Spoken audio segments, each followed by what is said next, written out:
All right, so here's our 45, 45, 90 triangle. So here's our 90-degree angle.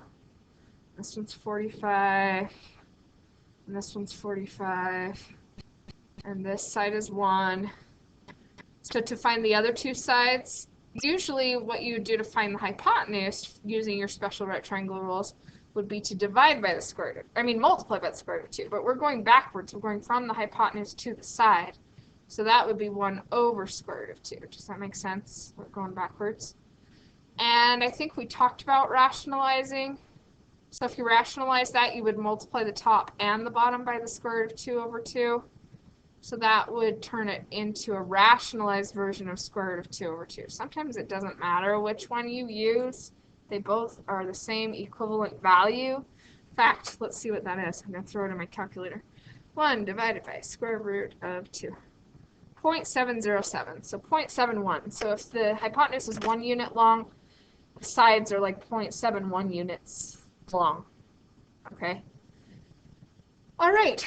So this 45-degree angle on our unit circle would have an x value on the unit circle of square root of 2 over 2 and a y value that's also square root of 2 over 2.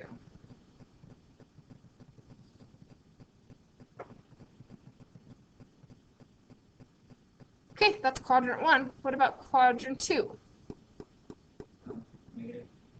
Perfect. Yeah, negative square root of 2 over 2. But the y value is still positive. And then in quadrant 3,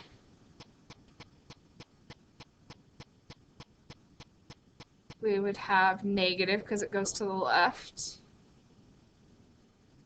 and negative because it goes down. And then in quadrant 4, we have positive because it goes to the right. Ugh, just made a mess.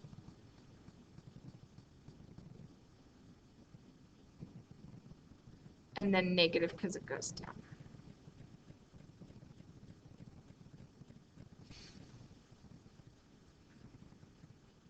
Okay, and I've kind of already set up this other page, but just to include it in a video, you might need to pause to get these all down for the next set of angles.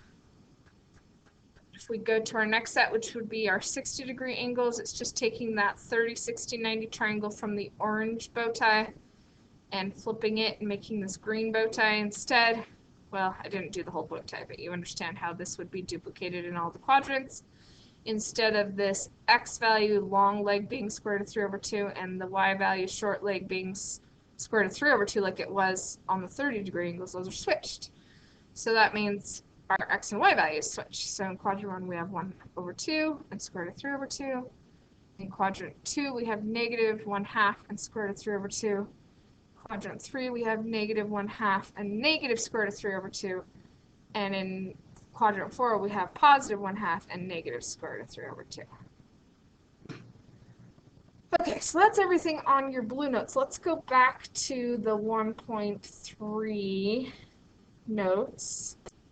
We've already talked about this. We're going to write this down. And there's also a box at the top of your blue notes where, let me see what it looks like exactly because I don't have it in front of me. But at the top of the blue chart, I have a little line that says summary. So what we've got on this screen, that sine is the y coordinate.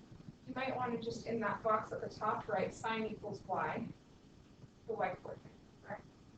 And then cosine is the x coordinate because that's the adjacent side.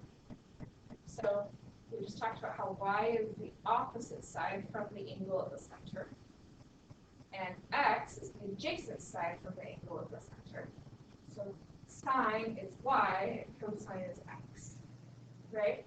So the rest of those boxes, you can fill those in whenever, would just be like tangent would be y divided by x.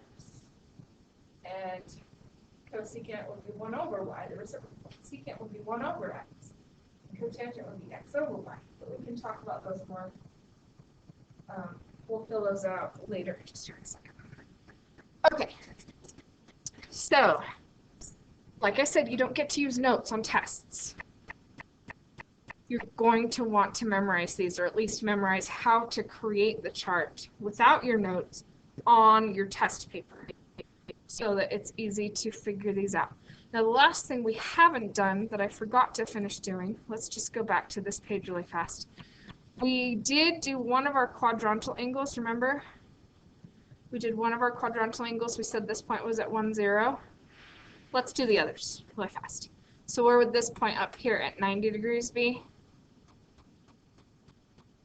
Left and right, 0, up and down, 1. So at 180 degrees, it would be left 1, 0. And at 270 degrees, it would be left and right 0 and down 1. Those are important so that you can find the sine, cosine, and tangent, or whatever, of those quadrantal angles. Okay, going back to where we were, we're going to find the sine and cosine of the following angles. So sine, at this point, these could come right off your chart, but you should start practicing sooner than later to visualizing that chart in your head and where those x and y values are, and memorizing them so that you can do this without the chart. So we just barely did 270, and it was down 1, left and right 0. Sine is the y value, so that would be down 1. And cosine is the x value, so that would be 0. Make sense? Typically on your tests for trig, you have a portion of your test that is done without a calculator and a portion that can be done with a calculator. So it is really important to actually memorize these, just like you memorize times tables in 3rd grade.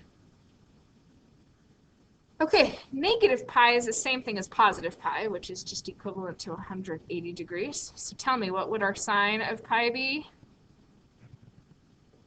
You know, we could actually have put the pi in there. I don't know why I just kept using theta, because all of these have theta, and it technically would be the 270, huh? Oh well, I don't know why I didn't do that. It's okay.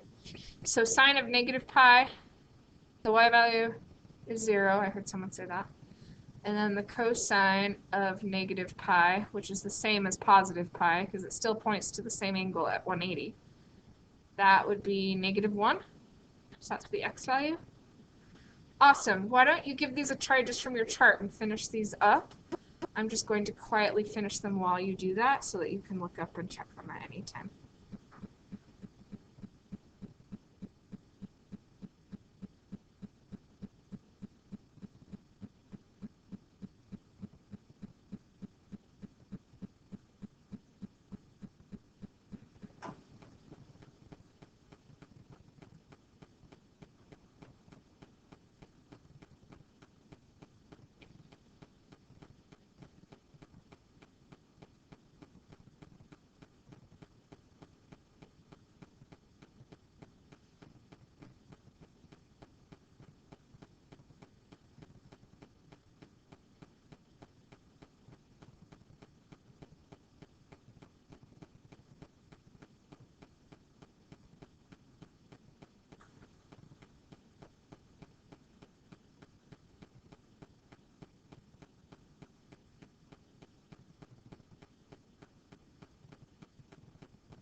Alright, if you want to check and see how you did. So I've got sine of 45 and cosine of 45 are both the same, square root of 2 over 2, which is equivalent to 1 over square root of 2. Like I said, those are interchangeable. I just typically like to use the rationalized answers. I changed my pi 6 to a 30. You should be able to do that interchangeably in your head. But since we're still learning radians and visualizing where those are, I just decided to write down the 30 just to make it more clear in our heads where that is. So that sine is 1/2 and cosine is square root of 3 over 2. And then for sine of 60, cosine of 60, it would be square root of 3 over 2 and 1/2. Did I do those all right? Do you guys agree? I didn't switch any of them in the wrong place, wrong time, right? Okay, well,